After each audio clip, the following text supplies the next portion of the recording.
કોર્પોરેટરના પુત્રની હત્યાના મામલે પોલીસે હત્યાના ગુનામાં સામેલ વધુ 3 આરોપીને કોર્ટમાં રજૂ કર્યા। કોર્ટ સંકુલમાં ચુસ્ત પોલીસ બંદોબસ્ત સાથે આરોપીઓને રજૂ કરાયા। પોલીસ દ્વારા તમામ આરોપીના 10 દિવસના રિમાન્ડની માંગ કરાઈ છે અને ત્યારે કોર્ટે તમામ આરોપીના આવતીકાલે 2 વાગ્યા સુધીના રિમાન્ડ મંજૂર કર્યા છે।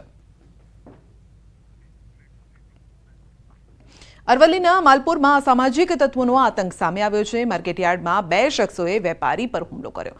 વેપારીની દુકાનમાં ઘૂસી અને પાઇપ વડે માર માર્યો। માલપુર પોલીસે હુમલાખોર સામે ફરિયાદની તજવીજ પણ હાથ ધરી છે। વેપારીની આરોપીઓને ઝડપી લેવા માટે માંગ છે અને આજે હુમલાના વિરોધમાં વેપારીઓ માર્કેટયાર્ડમાં એકત્રિત થશે।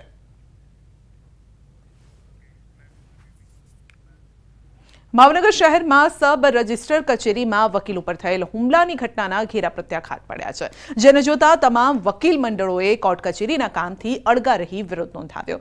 વકીલ પર થયેલ હુમલા મામલે પોલીસ ફરિયાદ પણ કરવામાં આવી છે, પરંતુ ફરિયાદ ન નોંધાતા મામલો ઉગ્ર બન્યો હતો। તેમજ વકીલોએ કોર્ટ કાર્યવાહીથી અલિપ્ત રહી અને બનાવ અંગે ઉચ્ચ કક્ષાએ રજૂઆત કરવા માટે નિર્ણય લીધો। ઈજાગ્રસ્ત વકીલના કહેવા પ્રમાણે હુમલો કરનાર શખ્સ દ્વારા 2500 રૂપિયાની લૂંટ કરવામાં આવી, જ્યારે કે પોલીસ લૂંટનો ઇનકાર કરી રહી છે, જેને લઈ એફઆઈઆરનો પેજ ફસાતા વકીલો દ્વારા વિરોધ કરવામાં આવ્યો છે।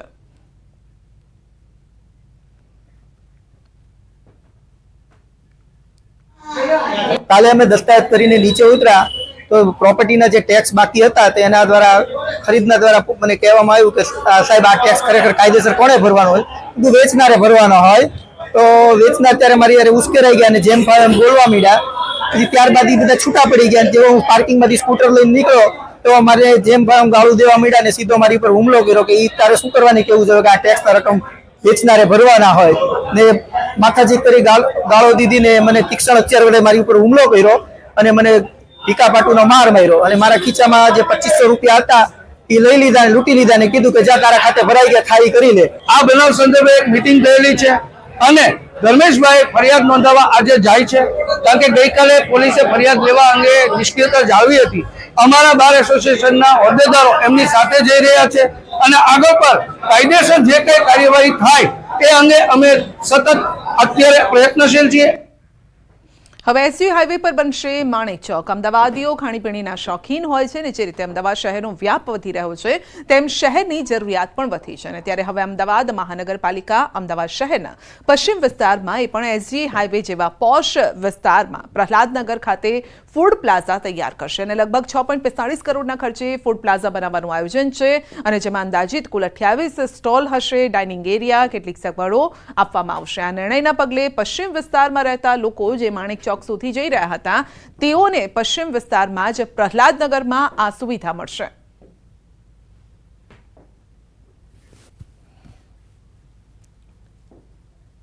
પશ્ચિમ વિસ્તારના લોકોના માણેક ચોક લો ગાર્ડન એરિયામાં જવું ના પડે એના માટે અમદાવાદ મ્યુનિસિપલ કોર્પોરેશન વેજલપુર વિસ્તારમાં પ્રહલાદનગર ગાર્ડનની પાસે ટીપી 23 એપી 3માં 28 ફૂડ સ્ટોક અત્યંત આધુનિક શેડ સાથે બનાવવા જઈ રહ્યું છે। તેમાં dining area, waste compressor machine હશે, ડ્રાય ગાર્બેજ, જેન્ટ્સ લેડીઝ ટોયલેટની સુવિધા હશે અને પાર્કિંગની 2 વ્હીલર 4 વ્હીલર પાર્કિંગની પણ સુવિધા હશે। અમૂલની સ્વચ્છ ઇંધણ રેલીને કેન્દ્રીય ગૃહ અને સહકાર મંત્રી અમિત શાહે લીલી ઝંડી બતાવી પ્રસ્થાન કરાવ્યું। સાબરકાંઠાના હિંમતનગરમાં અમૂલ ટીમ દ્વારા ચલાવાઈ રહેલી 12 મારુતિ સુઝુકી બાયો સીએનજી કારની રેલીને અમિત શાહે લીલી ઝંડી આપી પ્રસ્થાન કરાવ્યું। આ પ્રસંગે મંત્રી જગદીશ વિશ્વકર્મા, ભીખુસિંહ પરમાર, રાજ્ય સહકારી પ્રકોષ્ઠના અધ્યક્ષ બિપિનભાઈ પટેલ, જીસીએમએમએફના અધ્યક્ષ શામલભાઈ પટેલ, જીસીએમએમએફના એમડી જયંત મહેતા, એનડીડીબીના અધ્યક્ષ doctor Minesh Shah, Suzuki motor કોર્પોરેશનના અધિકારી પણ હાજર રહ્યા।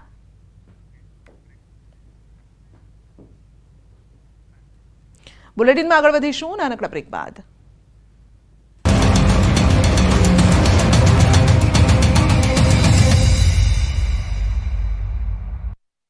તહેવાર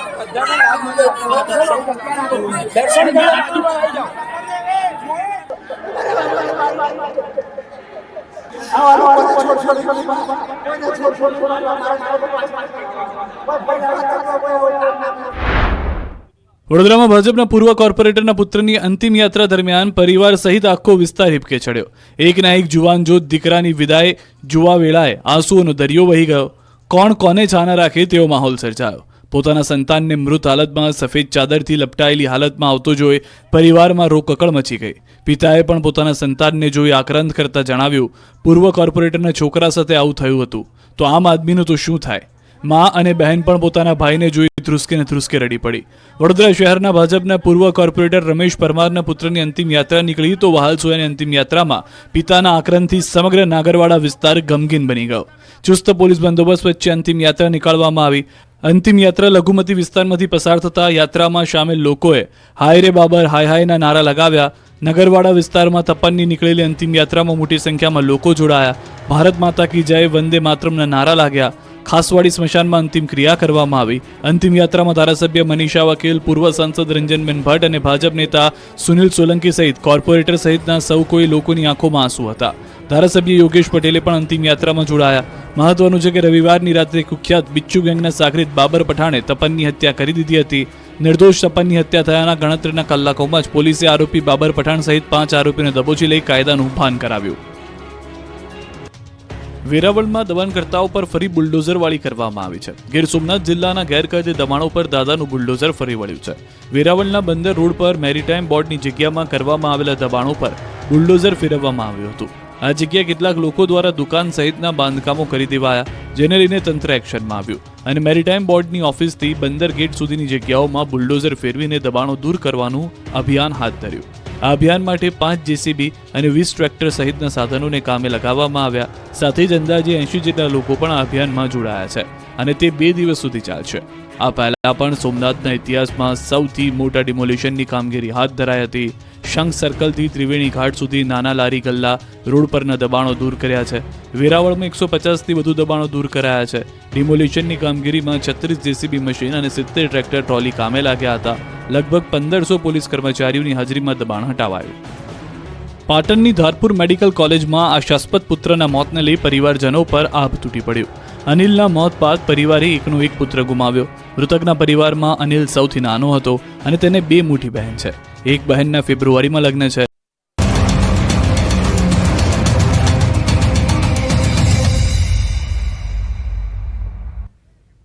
દમણમાં એક સગીરે યુવકની હત્યા કરી છે. શાળામાં ભણતા સગીરે 27 વર્ષના યુવકને મોતને ઘાટ ઉતાર્યો છે.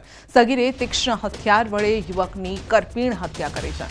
દમણના આંટિયાવાડ વિસ્તારની આ ઘટના છે અને હત્યા પાછળનું કારણ હજુ સામે નથી આવ્યું. દમણ પોલીસે સગીર આરોપીની ધરપકડ કરી છે. ઘટનાના પગલે દમણ પોલીસે તપાસ હાથ ધરી છે. તો શાળામાં ભણતા સગીરે કરી છે યુવકની હત્યા. 27 વર્ષના યુવકને તીક્ષ્ણ હથિયારોથી ઘા કરી અને તેની હત્યા કરી છે.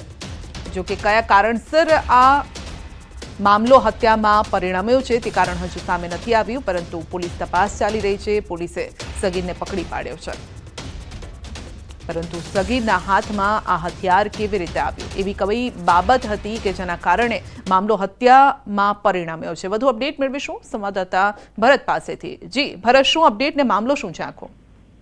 બિલકુલ, ગઈ રાતની જ ઘટના છે. દમણના વિસ્તારની અંદર એક સગીર યુવક સગીરે છે એક યુવકની હત્યા કરી હતી. આંટિયાવાડમાં મોડી રાત્રે બનેલા ઘટના બાદ છે પોલીસ પણ દોડતી હતી. અત્યાર સુધી મળતી માહિતી મુજબ આરોપી છે જે સગીર છે એને પોલીસે અટકાયત કરી છે અને આ મામલે ઊંડાણપૂર્વક તપાસ હાથ ધરી છે. જોકે હજુ સુધી આ હત્યાનું કારણ જાણી શકાયું નથી. તીક્ષ્ણ હથિયારના ઘા ઝીકી અને સગીરે જે છે યુવકની હત્યા કરી છે એને લઈને અત્યારે પંથકમાં અને પ્રદેશમાં ચકચાર છે. જી, આપનો આભાર.